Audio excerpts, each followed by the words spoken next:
नमस्कार, मेरा नाम है अमिताभ और दृष्टि आईएएस की इस नई वीडियो में स्वागत है आपका। 7 जनवरी 2025 को तिब्बत में एक बड़ा भूकंप आया जिसकी तीव्रता पैमाने पर 7 से ज्यादा रिकॉर्ड की गई। अब ऐसे में इसका परिणाम यह हुआ कि तिब्बत में 100 से ज्यादा लोग हताहत हो गए, हजारों घर उजड़ गए। ऐसे में तिब्बत जिसकी स्थिति ट्रांस हिमालय में है, इसके माध्यम से हम समझेंगे कि वास्तव में इस क्षेत्र में, विशेष रूप से हिमालयी क्षेत्र में बार बार भूकंपों के आने की जो प्रवृत्ति है उसका क्या कारण है। तिब्बत की अगर बात करें तो तिब्बत ट्रांस हिमालय में स्थित है और आप जानते हैं कि यहीं पर इसी ट्रांस हिमालय में काराकोरम, लद्दाख, जास्कर और कैलाश जैसी श्रेणियां भी अवस्थित है। तिब्बत की अगर बात करें तो 4380 मीटर की ऊंचाई पर यह स्थित है। इसके उत्तर पूर्व में चीन है, इसके दक्षिण में म्यांमार, भारत, भूटान, नेपाल से यह सीमा साझा करता है। तो आज की इस वीडियो के माध्यम से समझते हैं कि वास्तव में ये जो भूकंप है इसकी हिमालय क्षेत्र में आने की प्रवृत्ति बार बार क्यों देखी जाती है। साथ ही इससे संबंधित कुछ अन्य पहलुओं पर भी चर्चा करेंगे। तो शुरुआत करते हैं वीडियो की। तिब्बत भूकंप क्या है, वजह। सबसे पहले चर्चा के बिंदुओं की अगर बात करें तो बात करेंगे खबर की।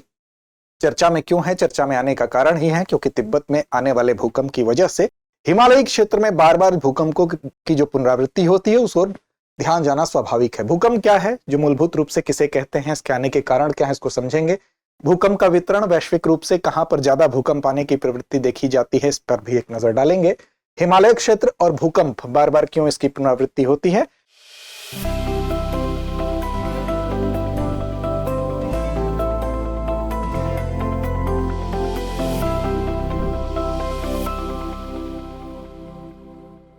और क्यों ये भूकंप के लिहाज से संवेदनशील है, इसको भी देखेंगे। अंत में एक अभ्यास प्रश्न की तरफ चलेंगे।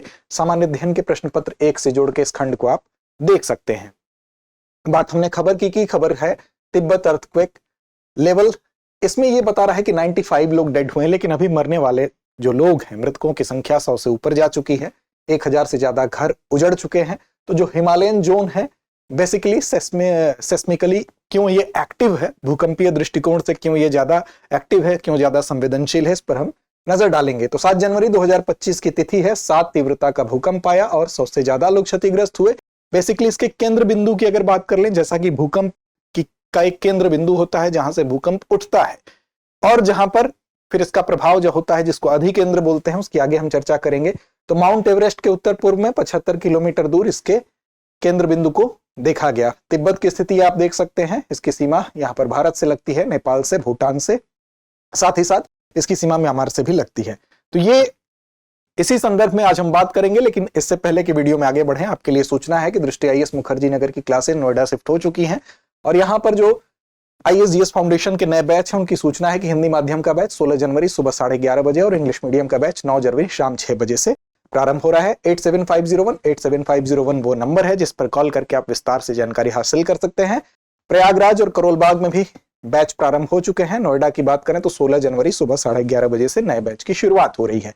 क्या होता है भूकंप? एक सामान्य परिचय की बात करें तो देखिए, भूकंप पृथ्वी के आंतरिक हिस्सों में जो भी गतिविधियां होती हैं, विशेष रूप से जो ऊर्जा होती है, उस ऊर्जा को जब धरातल पे हम महसूस करते हैं कंपन के रूप में, तो उसको भूकंप के रूप में हम जानते हैं। बात करें भूकंप तो पृथ्वी की जो अंदरूनी ऊर्जा है, वो अंदरूनी ऊर्जा पृथ्वी की आंतरिक गतिविधियों के कारण उत्पन्न होती है। जो पृथ्वी के अंदर जो प्लेट्स होती हैं, वो प्लेट्स आपस में टकराती हैं या आपस में एक दूसरे से दूर भी जा सकती हैं। उनके अंदर जिस भी प्रकार की उन प्लेटों में प्रतिक्रिया होती है, उससे एक ऊर्जा जनरेट होगी और वो ऊर्जा क्या होगी? भूकंपीय तरंगों के रूप में जब धरातल पर आती हैं तो वो कंपन के रूप में दिखाई देती हैं, जिसको कि भूकंप के रूप में हम जानते हैं। ये जो भूकंपीय तरंगे होती हैं, सामान्य रूप से इसको मुख्य रूप से अगर बात करें तो 3 भागों में हम इसको देखते हैं। पी तरंगे होती हैं जो सबसे तेज होते हैं, प्राइमरी तरंगे कहते हैं। ये ठोस और तरल दोनों माध्यमों से गुजर सकती हैं। उसी प्रकार एस तरंगे होती हैं जिनको अनुप्रस्थ रूप में ये चलती हैं, केवल ठोस माध्यम से होकर गुजरती हैं। और सरफेस तरंगे होती हैं जो सतह पर चलती हैं, केवल तरल माध्यम से गुजरती हैं।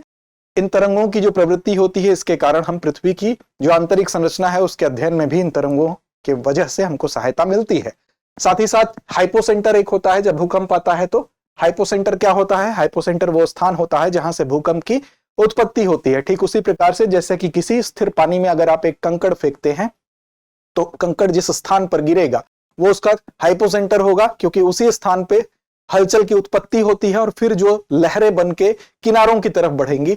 तो जब किनारे से लहर, जो सबसे पहली लहर टकराएगी, तो उसको टकराने वाले स्थान को एपिसेंटर कहेंगे। एपिसेंटर वो होता है पृथ्वी की सतह पर स्थित होता है जहां पर भूकंपीय तरंगे सबसे पहले पहुंचती हैं। इसका मतलब कि भूकंप की हम कह सकते हैं शुरुआत जहां से होती है वो होता है आपका हाइपोसेंटर, और भूकंपीय तरंगे जब पहुंचती हैं पृथ्वी के धरातल के ऊपर तो सबसे पहले जिस स्थान पर पहुंचेंगी तो वहां पर उस स्थान को हम एपिसेंटर कहते हैं, जिसको अधिकेंद्र के रूप में हम जानते हैं। भूकंप के प्रकारों की अगर बात कर लें तो भूकंप बेसिकली फॉल्ट जोन मतलब वह क्षेत्र जहां पृथ्वी की प्लेटें आपस में टकराती हैं और इनके टकराने के परिणाम स्वरूप वहां पर कुछ फॉल्ट जैसी संरचनाएं, भ्रंश बन सकता है, दरारें बन सकती हैं उन प्लेटों के टकराहट से, खिंचाव से, घर्षण से। तो वहां पर फॉल्ट जोन होगा और उस फॉल्ट जोन में भूकंप आएगा तो उसको हम फॉल्ट जोन के क्षेत्र में भूकंप के प्रकार में हम गिन सकते हैं, देख सकते हैं। दूसरा विवर्तनिक भूकंप, जो विवर्तनिक घटनाओं के कारण होगा, विशेष रूप से जो टेक्टोनिक अर्थक्वेक होता है, जो विवर्तनिक भूकंप होता है, जब प्लेटों की गतियां होंगी तो उन गतियों से जो ऊर्जा होगी उस ऊर्जा के कारण तरंगों के वजह से ये भूकंप आता है, तो विवर्तनिक भूकंप उसको हम उस श्रेणी में शामिल करते हैं। अगला ज्वालामुखी भूकंप, जैसा कि नाम से स्पष्ट है कि जब ज्वालामुखी की घटना होती है उसके परिणाम स्वरूप भी भूकंप आते हैं, उसको ज्वालामुखी भूकंप के रूप में देखते हैं। और एक होता है मानव प्रेरित भूकंप। नाम से स्पष्ट है कि मानव गतिविधियों के कारण जब भूकंप की स्थिति उत्पन्न होती है, वो खनन हो सकता है, वो परमाणु विस्फोट हो सकता है, या अन्य ऐसी गतिविधियां हो सकती हैं जो कि भूकंप लाने के लिए उत्तरदायी होती हैं, तो मानव प्रेरित भूकंप के अंतर्गत उसको आप देख सकते हैं। भूकंप मापने का भी कुछ तरीका होता है। एक होता है कि परिमाण मापना, अर्थात मैग्नीट्यूड स्केल पर, जिसको कि रिक्टर पैमाने पर मापते हैं। एक प्रकार का पैमाना होता है जो कि जिसमें 10 खाने बने होते हैं, 10 पैमाने अंकित होते हैं, और उसके आधार पर भूकंप के दौरान जो ऊर्जा उत्पन्न होती है उसके आधार पर इसको रिक्टर पैमाने पर मापा जाता है। अर्थात इसमें भूकंप के परिमाण की माप की जाती है कि कितनी ऊर्जा का भूकंप आया, कितनी तीव्रता का भूकंप आया। दूसरा होता है तीव्रता पैमाना, मर्केली पैमाना। बेसिकली ये पैमाना जो है भूकंप के कारण होने वाली जो दृश्य क्षति है, जो दिखाई देने वाली क्षति है, उसके आधार पर यह पैमाना होता है, और यह पैमाना 1 से 12 के बीच में व्यक्त किया जाता है। तो दूसरा मर्केली पैमाना है, तो ये दोनों ध्यान रखेंगे। भूकंप मूल मतलब जहां से, जो कि आपको मैंने पहले बताया, उसको चित्र रूप में यहां दिखाया गया है, जहां से भूकंप की उत्पत्ति होती है। और दूसरा भूकंप का अधिकेंद्र, जो कि पृथ्वी की सतह पर सबसे पहले दिखाई देगा, इस चित्र में भी आपको यहां दिखाया गया है। अब भूकंप के वितरण को वैश्विक रूप से देखें हम, उन क्षेत्रों को जहां पर भूकंप सर्वाधिक भूकंप की घटनाएं दिखाई देती हैं। तो देखिए इसमें सबसे पहले उल्लेख करेंगे हम परिप्रशांत भूकंपीय पेटी का, जो कि ये आप देख रहे हैं, ये जो क्षेत्र है परिप्रशांत भूकंपीय पेटी, बेसिकली इसी पेटी में रिंग ऑफ फायर का एरिया है, इसको बोलते हैं, इस पूरे के पूरे क्षेत्र को रिंग ऑफ फायर बोलते हैं, क्योंकि यहां पर भूकंपीय गतिविधि और ज्वालामुखी की घटना सर्वाधिक होती है। पूरे विश्व में जितनी भी इस प्रकार की गतिविधियां होती हैं उसमें लगभग 81% गतिविधियां रिंग ऑफ फायर में होती हैं। भूकंपीय दृष्टिकोण से सर्वाधिक संवेदनशील क्षेत्रों में रिंग ऑफ फायर आता है। तो परिप्रशांत भूकंपीय पेटी में 81% सबसे बड़े भूकंप यहीं पर देखे जाते हैं। विवर्तनिक प्लेटों की सीमाओं पर ये स्थित होते हैं। बेसिकली ये वही पर स्थित है जहां पर विवर्तनिक प्लेटें एक दूसरे से टकरा रही हैं, तो इसलिए यहां पर यह घटना ज्यादा देखने को मिलती है।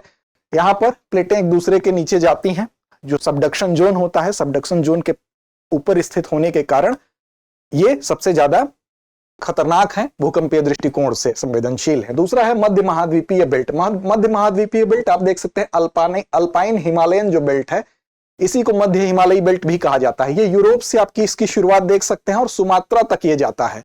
तो यूरोप से लेकर सुमात्रा तक फैला है, और हिमालय भूमध्य सागरीय और अटलांटिक में स्थित है। और 17% जो बड़े भूकंप आते हैं वो इस क्षेत्र में आते हैं, जिसमें कि अभी भारत जो स्थित है वो इसी अल्पाइन हिमालयन बेल्ट में स्थित है, अर्थात मध्य महाद्वीपीय बेल्ट में भारत की स्थिति है। तो अभी जो हिमालयी जो भी भूकंप आते हैं वो इसी श्रेणी में आप उसको देख सकते हैं। अगला है मध्य अटलांटिक कटक, ये की तीसरी प्रमुख भूकंप की बेल्ट है। ये पूरी तरह से जलमग्न है और मध्य अटलांटिक रिज में स्थित है। रिज क्या होता है? तो जहां पर दो टेक्टोनिक प्लेटें एक दूसरे से अलग होती हैं, ये आप देख सकते हैं, ये पूरी तरह से जलमग्न है, अर्थात जल के अंदर ही ये स्थित है।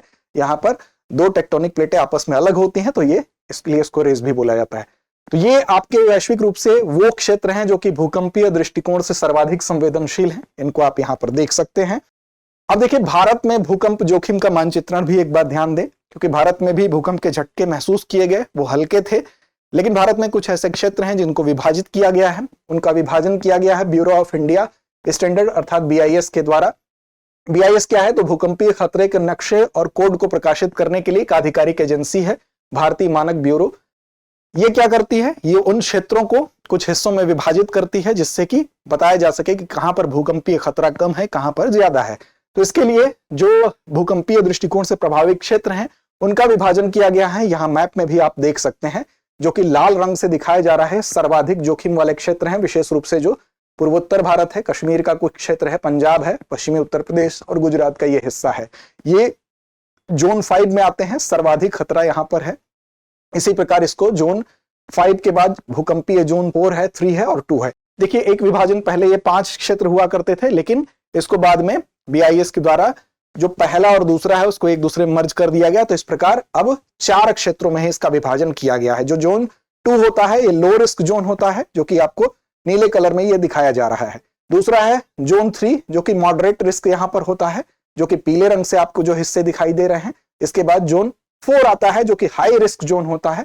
जोन 4 में आप देख सकते हैं जो डार्क येलो कलर में है, ये क्षेत्र हुआ आपका, ये क्षेत्र हुआ। ये सारे क्षेत्र वो क्षेत्र हैं जहां पर हाई रिस्क होता है, और वेरी हाई रिस्क मतलब बहुत ही ज्यादा खतरा जहां पर है वो जोन 5 है, जिसमें कि आपको विशेष रूप से पूर्वोत्तर भारत और ये क्षेत्र है आपको दिखाई दे रहे हैं। तो ये वो भारत के ऐसे संवेदनशील क्षेत्र हैं जिनको कि विभाजित किया गया है इन 4 क्षेत्रों में, जो पहले 5 हुआ करते थे। अब देखिए हिमालयी क्षेत्र और भूकंप की बात हो रही है कि वास्तव में जो हिमालय का क्षेत्र है यहाँ पर भूकंप बार बार क्यों आता है। तो देखिए इसको समझने के लिए आप जान जाइए कि जो भूकंप होता है बेसिकली क्या होता है। भूकंप का सारा खेल है, प्लेटें होती हैं। देखिए प्लेट्स जो होती है, क्रस्ट, आप जानते हैं कि जो पृथ्वी होती है, पृथ्वी की संरचना में क्रस्ट, मेंटल, कोर 3 हिस्से बेसिकली होते हैं। तो जो क्रस्ट में भी ऊपर का जो क्रस्ट का हिस्सा हुआ, अब मेंटल 2 हिस्सों में होता है, ऊपरी मेंटल और निचला मेंटल। तो क्रस्ट और मेंटल इन दोनों को मिलाकर जो कठोर परत बनती है, 5 से लेकर 200 किलोमीटर के बीच की जो मोटी ठोस परत होती है, वो एस्थेनोस्फीयर जो होता है उसमें ये प्लेटें तैरती रहती हैं, स्वतंत्र संचलन इनका होता रहता है।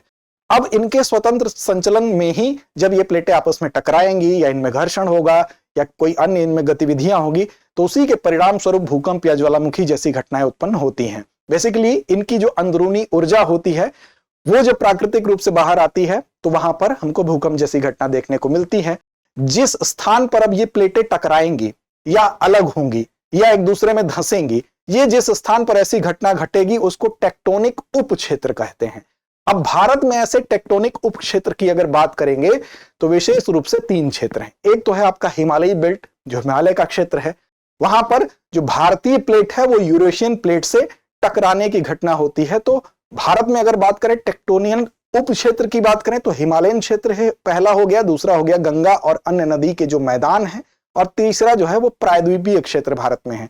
अब सर्वाधिक संवेदनशील भारत में कौन सा क्षेत्र है, तो हिमालयी क्षेत्र जो आता है, जो हिमालयी टेक्टोनिक उप क्षेत्र है, विशेष रूप से जहां पर जो भारतीय प्लेट है वो यूरेशियन प्लेट से टकराती है। अब देखिए विश्व में कई प्लेटें हैं, अब उसको समझने के लिए देखिए, एक तो आपने वेगनर का महाद्वीपीय विस्थापन सिद्धांत सुना होगा, जिसमें कि यह कहा गया कि पेंजिया नाम की ठोस संरचना थी और पेंजिया से के चारों तरफ क्या था, पैंथालासा था, जो कि पानी था, समुद्र था। तो पेंजिया में विभाजन हुआ और पेंजिया में जब विभाजन हुआ तो क्या हुआ, वो 2 हिस्सों में बट गया, एक हुआ लॉरेंसिया और दूसरा हुआ गोंडवाना लैंड। तो ये जो ऊपरी हिस्सा था ये हो गया आपका लॉरेंसिया और ये निचला हिस्सा था ये हो गया गोंडवाना लैंड। और इसी गोंडवाना लैंड से ये वाला पार्ट अलग हुआ, जो कि यहां पर आप देख सकते हैं, और भारत बना। और ये यूरेशियन प्लेट है, जैसे अफ्रीकन प्लेट है, नॉर्थ अमेरिकन प्लेट है, साउथ अमेरिकन प्लेट है, ये अलग अलग प्लेटें हैं, मतलब ठोस हिस्से हैं। जैसा कि शुरू में ही बताया गया, क्रस्ट और ऊपरी मेंटल से बना हुआ जो कठोर हिस्सा है वो प्लेट के रूप में उसको जाना जाता है। 5 किलोमीटर से लेकर 200 किलोमीटर तक ये मोटी ठोस परत पाई जाती है। तो ये अलग अलग प्लेटों में जो गोंडवाना लैंड से निकलकर ये जो इंडियन प्लेट है वो जाकर यूरेशियन प्लेट से टकराई, और जब यूरेशियन प्लेट से इसकी टक्कर हुई तो जब 2 हिस्से, 2 कठोर हिस्से आपस में टकराएंगे तो उनके टक्कर के परिणाम स्वरूप क्या हुआ, हिमालय पर्वत का जन्म हुआ, एक वलित पर्वत हिमालय पर्वत बना। और आज भी हिमालय पर्वत में निर्माण की प्रक्रिया जारी है, ये दोनों प्लेटें एक दूसरे की तरफ बढ़ रही हैं, और ये वार्षिक रूप से इनकी गति भले ही थोड़ी कम होती है, कुछ मिलीमीटर में ही होती है, लेकिन जब ये आपस में टकराती हैं, इनमें घर्षण होता है, तो भूकंप जैसी घटना इस हिमालयी क्षेत्र में बार बार देखने को मिलती है। तो देखिए भारतीय प्लेट का इतिहास यह है कि भारतीय प्लेट पहले गोंडवाना लैंड का हिस्सा थी, फिर ये अफ्रीका से अलग होकर उत्तर की ओर बढ़ती है और इसके बाद ये इस यूरेशियन प्लेट से टकराती है। अब भारतीय प्लेट में अभी भी उत्तर पूर्व दिशा में गतिशीलता देखी जा रही है, जिससे कि यूरेशियन प्लेट के नीचे जब ये क्षेपित होती है तो शेपित होने का परिणाम क्या होगा, 40 से 50 मिलीमीटर की दर से ये एक दूसरे के करीब आ रही हैं और इस प्रक्रिया के परिणाम स्वरूप हमको लगातार भूकंप की घटनाएं देखने को मिलती हैं। क्यों? क्योंकि जब ये टकराएंगी तो उससे एनर्जी जनरेट होगी, गर्मी पैदा होगी, साथ ही साथ इससे दबाव उत्पन्न होगा और उसमें मैग्मा भी बनता है और वो मैग्मा क्या होगा, वो मैग्मा बार बार ऊपर आने की कोशिश करेगा। तो ऐसी दशा में हमको यहां पर इस प्रकार की गतिविधियां दिखाई देंगी। भारतीय प्लेट के दबाव के कारण नए भ्रंश भी बनेंगे, नई दरारें बनेंगी और फैलेंगी जो कि भूकंपीय गतिविधियों को जन्म देगी। अब आप जानते हैं कि जैसे अगर हिमालयी विभाजन को आप देखेंगे तो ट्रांस हिमालय जिसमें कि तिब्बत की स्थिति थी, ठीक है, उसके बाद आपका बृहद हिमालय आता है, ग्रेट हिमालय, जिसमें कि काराकोरम, लद्दाख, जास्कर श्रेणी आती है। उसके बाद आपका लघु हिमालय आता है और उसके बाद शिवालिक रेंज आता है। तो अगर आप देखेंगे तो जो भ्रंश की बात की जा रही है, थ्रस्ट की बात की जा रही है, जैसे कि बृहद हिमालय और लघु हिमालय के बीच में मेन सेंट्रल थ्रस्ट है और उसके बाद लघु हिमालय और शिवालिक के बीच में मेन बाउंड्री थ्रस्ट है। तो इन दोनों के बीच में ही आप देखेंगे नेपाल की स्थिति है, अर्थात जहां पर ऐसी घटनाएं ज्यादा हो रही हैं उसके बीच में जिसकी स्थिति होगी वो क्षेत्र अपने आप अशांत होगा। इसका मतलब कि नेपाल की स्थिति जिस जगह पर है वो कहां पर स्थित है, इन्हीं थ्रस्ट के बीच में स्थित है, अर्थात मेन बाउंड्री थ्रस्ट और मेन सेंट्रल थ्रस्ट के बीच में नेपाल की स्थिति। इसलिए आप देखेंगे नेपाल में 2015 में जो भूकंप आया उसकी विभीषिका कितनी ज्यादा भयावह थी। तो हम कह सकते हैं कि चाहे 1934 में 8.1 तीव्रता का भूकंप हो, 1905 में कांगड़ा में 7.5 तीव्रता का भूकंप हो, 2005 में कश्मीर में 6 तीव्रता का भूकंप हुई, ये सारे वो हिमालयी क्षेत्र हैं जो कि थ्रस्ट में स्थिति है जिनकी, जो कि ऐसे हिमालयी संवेदनशील क्षेत्र में स्थित हैं जहां पर भारतीय प्लेट, यूरोशियन जो प्लेट है उनसे टकराहट की स्थिति होती है। इस वजह से यहां पर बार बार भूकंपों के आने की आवृत्ति देखी जाती है। तो ये मुख्य रूप से इसमें आपको बताने की कोशिश की गई है। अंत में एक अभ्यास प्रश्न प्रीलिम्स के लिए और एक मेंस के लिए आपको आज हम सौंपते हैं और आपकी जिम्मेदारी होती है कि इसका आप सही जवाब कमेंट बॉक्स में दें। प्रश्न है, भूकंप का अधिकेंद्र या एपीसेंटर किसे कहा जाता है? विकल्प ए, भूकंप का वह बिंदु जो सतह पर सबसे नजदीक होता है। विकल्प बी, भूकंप उत्पन्न होने वाला स्थल। सी, भूकंप के बाद आने वाली लहरें, या इनमें से कोई नहीं। और आपके लिए मेंस का एक प्रश्न है कि तिब्बत और हिमालय क्षेत्र में भूकंप की भौगोलिक स्थितियों का विश्लेषण करें। इन दोनों क्षेत्रों में भूकंप की आवृत्ति और तीव्रता के पीछे छुपे भूगर्भीय कारणों पर प्रकाश डालिए। तो हमें उम्मीद ही नहीं, विश्वास है कि इसका सही और सटीक जवाब आप जरूर देंगे। लड़ते रहें, अपने लक्ष्य की ओर बढ़ते रहें। डियर व्यूअर्स, अपने एग्जाम की तैयारी को और बेहतर करने के लिए हमारे चैनल को लाइक, शेयर और सब्सक्राइब करना न भूलें।